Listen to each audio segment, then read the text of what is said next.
El día de hoy nos encontramos mi persona, Betsú Acosta, el licenciado Dionisio Botello, para hablar un poco sobre el proceso de cuentas en la República de Panamá. Es importante señalar que la Ley 67 del 14 de noviembre del 2008 desarrolla la jurisdicción de cuentas y reforma la Ley 32 de 1984, orgánica de la Contraloría General de la República. La Ley 67 crea o instituye la jurisdicción de cuentas para investigar y juzgar la responsabilidad patrimonial derivada de las supuestas irregularidades contenidas en los reparos formulados por la Contraloría General de la República a las cuentas de los empleados y los agentes de manejo de los fondos y los bienes públicos. Es importante señalar que este artículo primero de la Ley 67 fue modificado por el artículo primero de la Ley 81 del 22 de octubre del 2013. Asimismo, entonces, podemos observar los procesos de cuenta y tenemos en pantalla un pequeño esquema de las fases del proceso, el cual cuenta de la fase de investigación, que es llevada por la Fiscalía General de Cuentas, la fase intermedia y la fase plenaria, que están a cargo del Tribunal de Cuentas. Hablemos entonces un poco de la fase de investigación. Sí, en la fase de investigación, cuando se realiza la auditoría por parte de la Contraloría General de la República, esa auditoría es remitida al Tribunal de Cuentas y este a su vez la traslada a la Fiscalía General de Cuentas para que ésta practique o realice la investigación formal del proceso de cuentas. Entonces se da lo que es la apertura de la investigación. Se hace la apertura de la investigación y se practicarán las pruebas. Asimismo, entonces podemos ver que una vez que se lleve esto, se darán las diferentes diligencias probatorias y demás. Y esto en el artículo 26 de la Ley 67 nos estipula qué es lo que hará la Fiscalía. En primer lugar, va a instruir esta investigación patrimonial. Va a practicar todas las pruebas y las diligencias correspondientes, aquellas que consideren necesarias con el fin de esclarecer los hechos contenidos en los reparos que han sido formulados por la Contraloría General de la República. Además, solicitar a la Contraloría, cuando se tenga conocimiento por cualquier medio de la comisión de un hecho irregular que afecte el patrimonio del Estado, el examen correspondiente con el fin entonces de determinar la corrección o incorrección de las operaciones en el manejo de los fondos y bienes públicos, y así también podrá ordenar la ampliación o complementación del informe de auditoría que fundamentó los reparos. Igualmente, la Fiscalía remitirá al Tribunal de Cuentas, luego de concluida esta investigación, a través de una vista fiscal donde va a explicar razonadamente los motivos de hecho y derecho que justifiquen la medida procesal. También va a ejercer la acusación pública en la etapa plenaria del proceso patrimonial, va a asegurar que la investigación se cumpla con las garantías del debido proceso, va a promover las acciones cautelares y recursos constitucionales que considere procedentes de acuerdo a la ley, y por último va a dar aviso al Ministerio Público si no lo ha hecho antes la Contraloría General de la República. Asimismo, licenciado, estarían entonces luego en esa fase las medidas cautelares. Sí, las medidas cautelares tienen como propósito garantizar las resultas del proceso de cuentas. Si una persona es vinculada en la Fiscalía, puede en ese momento, en la fase de investigación, solicitar que se le cautelen los bienes para que, de encontrarse responsable, entonces de esa cautelación, de esos bienes que le son cautelados, pueda resarcirse al Estado la lesión patrimonial. Y entraríamos entonces en la fase de la investigación y cuánto tiempo debe celebrarse. La investigación de cuentas, si es un solo vinculado, la investigación se realizará en un término de 4 meses. Si son varios los vinculados o más de una persona, entonces la investigación se practicará en un término de 6 meses.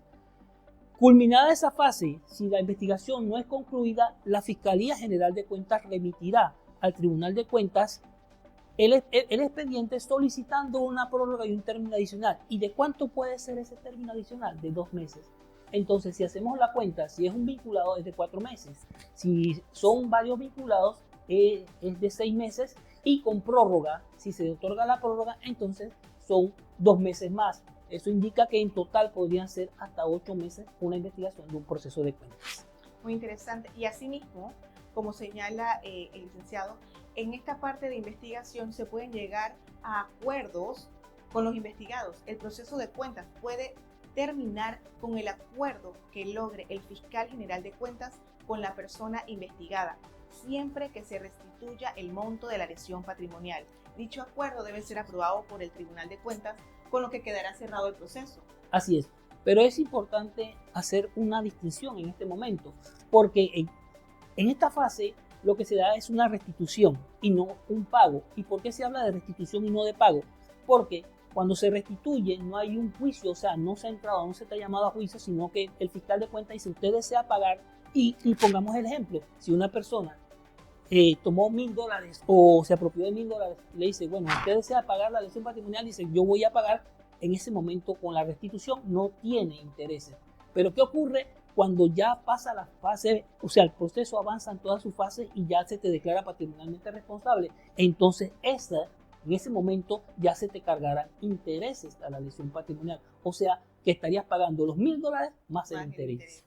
Así mismo. Entonces, una vez que ya la fiscalía termina de su investigación, entraríamos a lo que se conoce como vista fiscal. ¿Y qué contiene la vista fiscal? Bueno, la vista fiscal patrimonial debe contener cuestiones muy puntuales y es necesario que cumpla con todos esos requisitos para el mejor juzgamiento.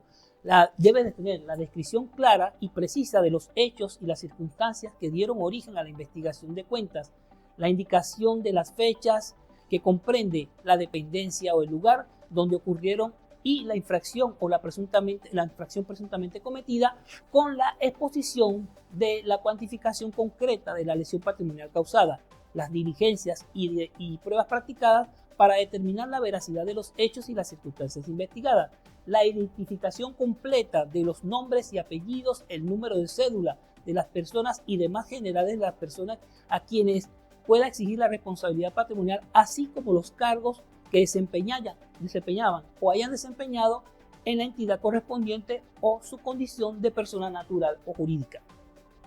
También, si es una persona jurídica, debe aparecer todos los datos que permitan identificarla claramente, incluyendo su nombre, razón social, su domicilio, el nombre y el apellido de su representante legal y sus directivos, la responsabilidad y el grado que le corresponda a la persona o a las personas involucradas y el fundamento de derecho que justifiquen la medida procesal recomendada.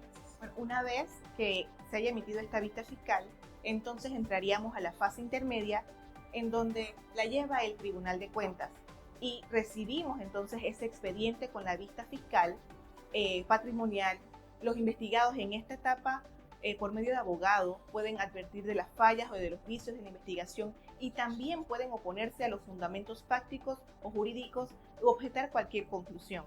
En esta fase luego se le pasa el expediente al magistrado sustanciador para realizar los saneamientos. Así es. El saneamiento. ¿En qué consiste ese saneamiento?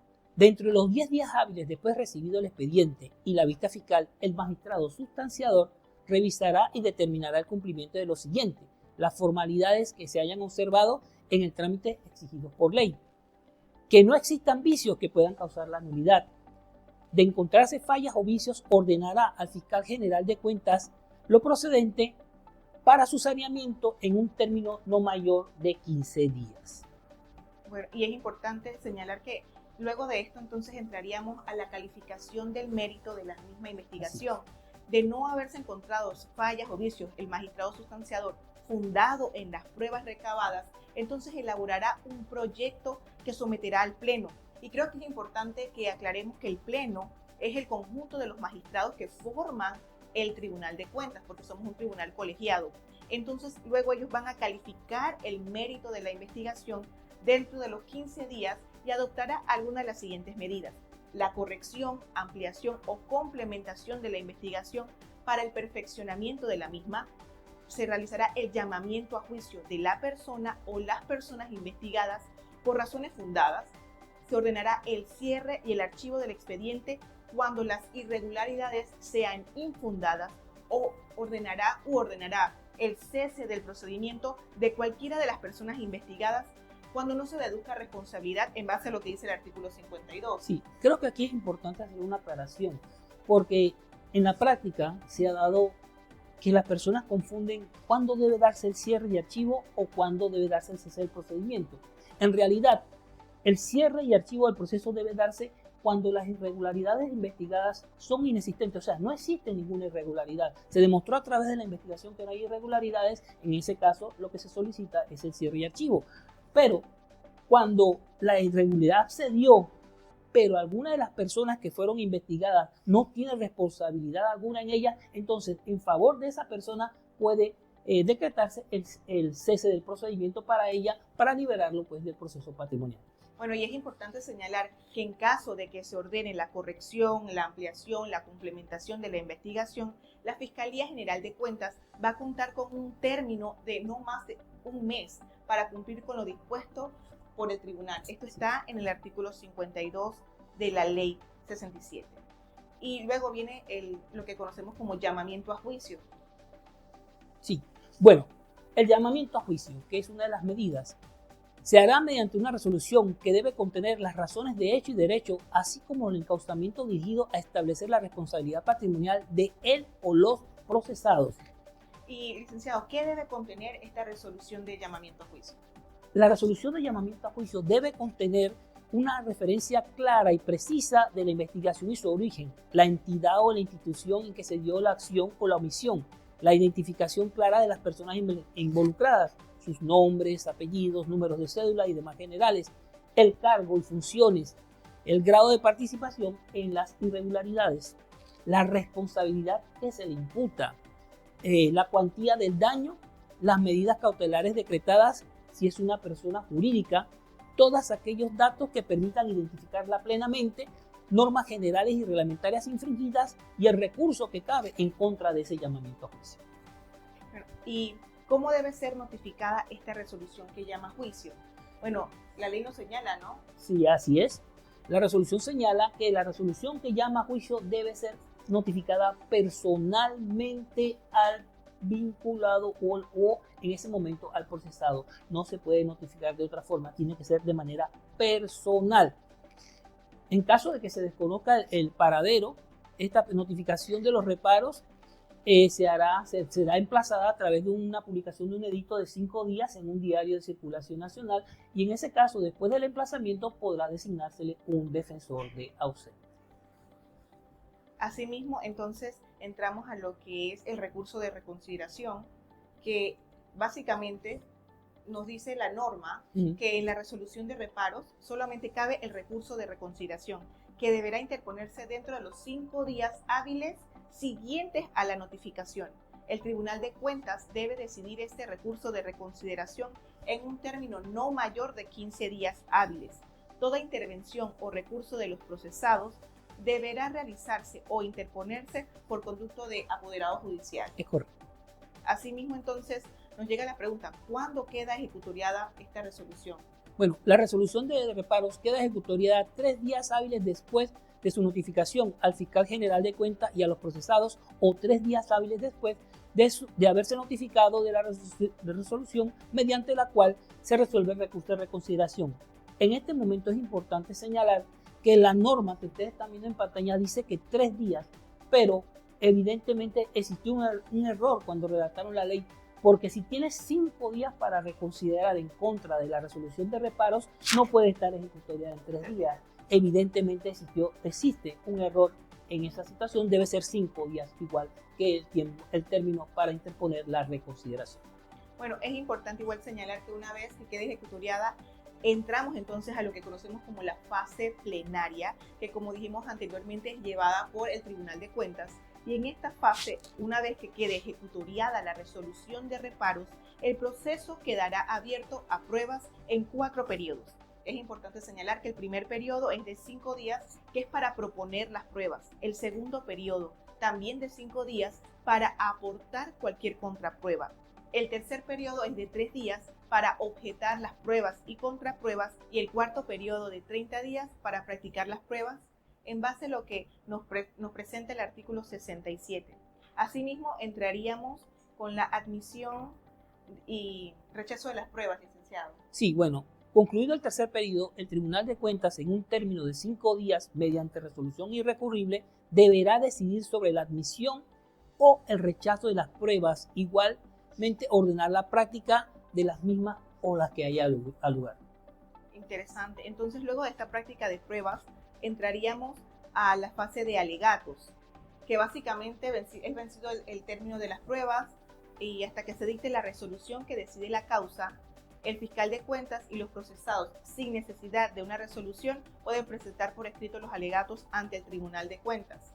Y en esta parte hablábamos algo aparte de la oralidad, los alegatos. Así es. Lo que pasa es que en otros procesos, otro tipo de procesos en la jurisdicción ordinaria, los alegatos tienen un periodo determinado, pero acá, vencido el término de práctica de pruebas, desde el momento que termina la práctica de pruebas, la parte o las partes pueden presentar en cualquier momento, hasta antes que se dicte la resolución final o hasta antes que salga limpio, puede presentar alegatos. Esto significa que si hay un proyecto circulando y el abogado llega con sus alegatos y todavía no tiene firma, no ha sido firmado por el secretario, deben ser incorporados estos alegatos a la resolución, deben ser tomados en consideración y deben ser incorporados a la parte. O sea, no hay un término definido o un término cerrado para la presentación de alegatos. Interesante. Y luego de esto, entonces entramos a la celebración de la audiencia. Sí. El procesado puede solicitar que el proceso sea oral y esto tiene que hacerlo en un término específico. O sea, después de notificada a la persona personalmente de la resolución que lo llama a juicio, tiene 3 días para solicitar que el proceso sea oral. De no hacerlo, entonces el proceso se llevará de manera sumarísima. O sea, que está resumiendo que el proceso de cuenta puede ser llevado de 2 formas. Usted puede escoger que su proceso se lleve de manera escrita o puede solicitar que el proceso sea de manera oral. Ahora bien, ¿qué ocurriría si una persona o uno de los procesados se va por la vía escrita y otro se va por la vía oral? Bueno, sencillo. El que se va por la vía oral va a tener aquel principio de concentración. Tanto la presentación de pruebas, contrapruebas y objeciones van a hacerse dentro del acto de audiencia. Es más, va a existir inmediación con incluso los alegatos, y va a existir una inmediación con el magistrado sustanciador. Sin embargo, el que decide irse por la vía escrita va a presentar sus pruebas, contrapruebas y objeciones de manera escrita y sus alegatos también, pero al final, ya sea que se vaya por la oralidad y que se vaya por la vía escrita, el tribunal tendrá al final que esperar que todos lleguen a la fase de alegatos para entonces dictar una sola resolución, porque no pueden dictarse más de una sola resolución en un mismo proceso, independientemente de la vía que hayan seleccionado los procesados. Asimismo, entonces, luego de esto podríamos ver que una vez que se han celebrado las audiencias, entraríamos a la fase de mejor proveer, que básicamente las medidas de mejor proveer, el Tribunal de Cuentas, antes de dictar la resolución que decide la causa, podrá practicar las pruebas que considere necesarias para aclarar cualquier duda razonable que se haya dado, esclarecer aspectos oscuros y establecer entonces la verdad material en base a lo que nos señala el artículo 70 de la ley, para entonces pasar a la resolución que decide la causa. En esto es importante señalar que luego de verificar que no existe ninguna falla o ningún vicio que pudiera producir la nulidad del proceso, el Pleno del Tribunal de Cuentas debe proferir la resolución que decide la causa en un término de 30 días. Esta resolución debe contener entonces, o podrán ser de cargos o de descargos. Cuando es de cargo, implica la condena o la declaratoria de la responsabilidad patrimonial. Sin embargo, cuando es de descargo, implica la absolución o inexistencia de esta responsabilidad patrimonial por parte de la persona que se había en un principio vinculado. ¿Y qué debe contener entonces, licenciado, la parte emotiva de esta resolución que decide la causa? Bueno, la parte emotiva de la resolución que decide la causa debe tener los hechos, la identificación de las personas a quienes se les exige la responsabilidad patrimonial, requisitos contenidos en los numerales 1 y 3 del artículo 47 de la Ley 67 de 2008. Debe contener lo siguiente: la declaración de que se han cumplido todas las formalidades procesales, la apreciación completa de las pruebas y diligencias o pruebas practicadas para determinar la veracidad de los hechos y las circunstancias alegadas en el proceso de cuentas. Además, la responsabilidad de la persona o personas procesadas y su grado de participación. En caso de la apreciación de las pruebas que establezca que alguno de los procesados no es responsable de la lesión patrimonial que se juzga, así debe declarar el Tribunal de Cuentas con la correspondiente resolución de descargo. los fundamentos de derecho que justifican la decisión también deben ser incorporados en esta resolución. ¿Y qué debe contener entonces la parte dispositiva de la resolución? Debe contener la decisión que se adopte, la indicación del recurso que se puede interponer en su contra, el destino de las medidas cautelares y la mención de las disposiciones legales, reglamentarias o de la organización interna de la entidad que fueron analizadas en la parte emotiva de esta resolución.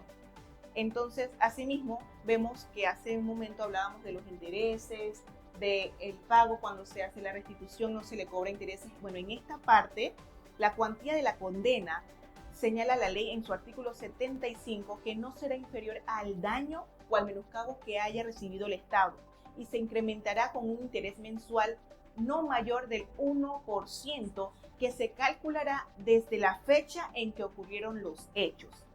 Y bueno, en esta parte vemos una vez que se haya esto la notificación de esta resolución.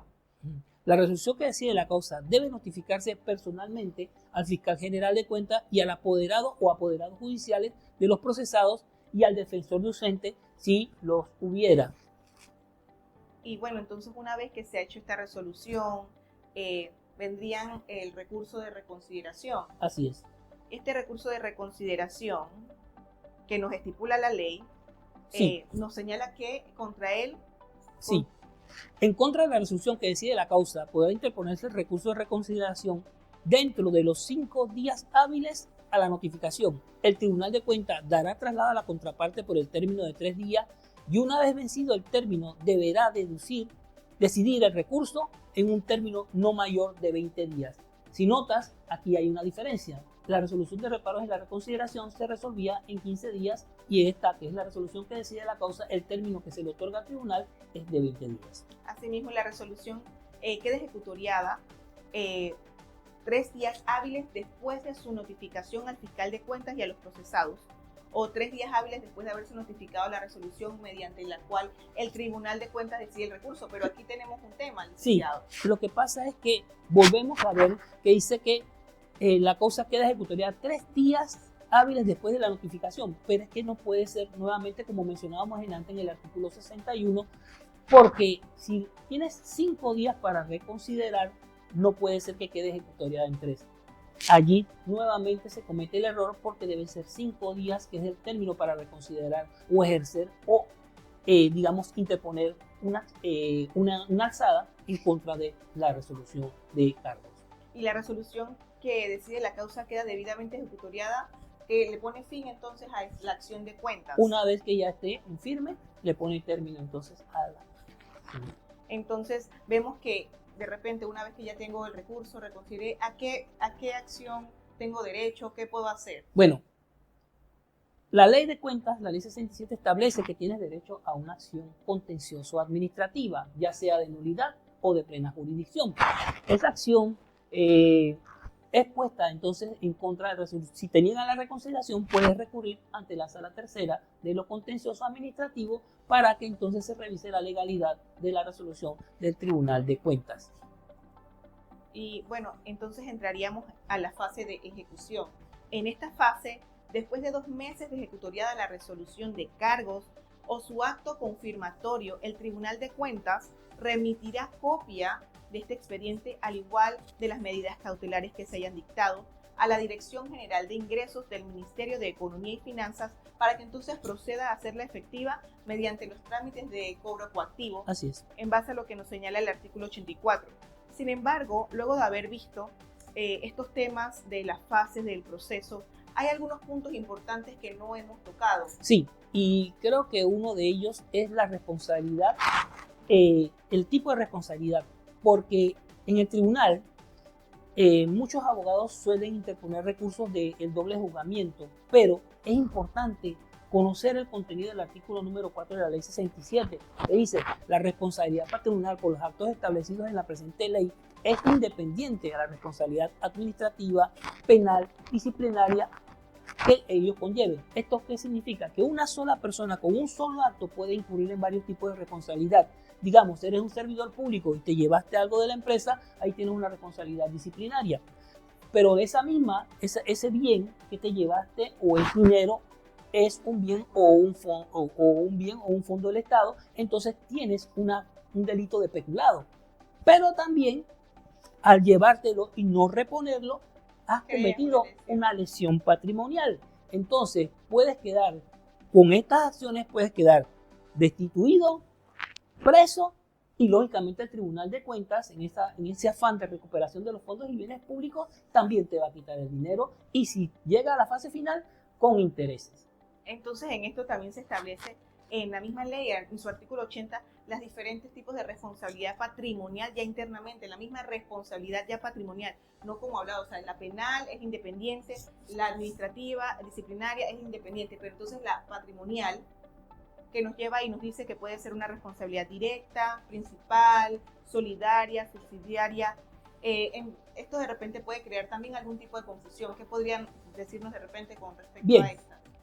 El responsable, en el orden que aparece en el artículo, quizás no es el correcto, porque una responsabilidad directa trabaja proporcionalmente con una responsabilidad solidaria, que sería en el numeral 1 y numeral 3, como lo están viendo en pantalla.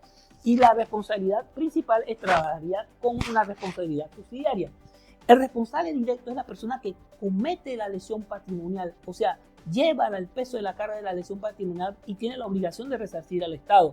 Sin embargo, el responsable solidario es cuando es más de una persona e intervienen en la lesión patrimonial. Estas personas pueden responder ambas por la lesión patrimonial o cada uno por el monto de su lesión. Con relación a la responsabilidad principal, es la persona directamente obligada a resarcir la lesión patrimonial, y en el caso de la responsabilidad subsidiaria, si la persona principal no responde, esta otra persona que se declara responsable subsidiariamente, entonces queda en la obligación de resarcir la lesión patrimonial en detrimento del Estado. Bueno, y así mismo hemos visto, y de repente no lo hemos tocado, sobre el tema de la prescripción de cuentas, que está establecido en los artículos del 34 al 36 de la Ley 67, sí, en donde nos señala que la acción de cuentas prescribe en un plazo de 10 años. Pero, ¿cuáles son las excepciones? ¿Cómo se maneja realmente este término? Bueno, realmente la lesión patrimonial prescribe en el término de 10 años. Anteriormente, el decreto de la DRP no establecía un término específico de prescripción de la acción de cuentas. Sin embargo, ahora le pusieron un término de 10 años.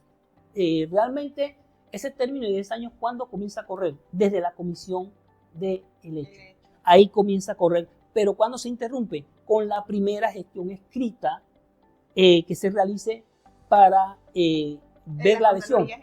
Sería entonces la resolución que dicta la Contraloría General de la República. Esa es la primera gestión escrita, entonces ahí se interrumpe. Pero entonces vuelve a arrancar el término, vuelve a seguir, y entonces una vez ya cita el informe de auditoría, pasan 10 años, debe haberse dictado entonces el llamamiento a juicio. ¿Y cuándo interrumpe nuevamente? Cuando queda ejecutoriada la resolución de reparo o el llamamiento a juicio. Ahí vuelve a interrumpirse y vuelve a correr entonces el término. Hasta la fase final, que es descargo. Así mismo, cargo o descargo, así es. Interesante. Bueno, esto es lo que hemos podido ver en cuanto al proceso de cuentas de una manera bastante general.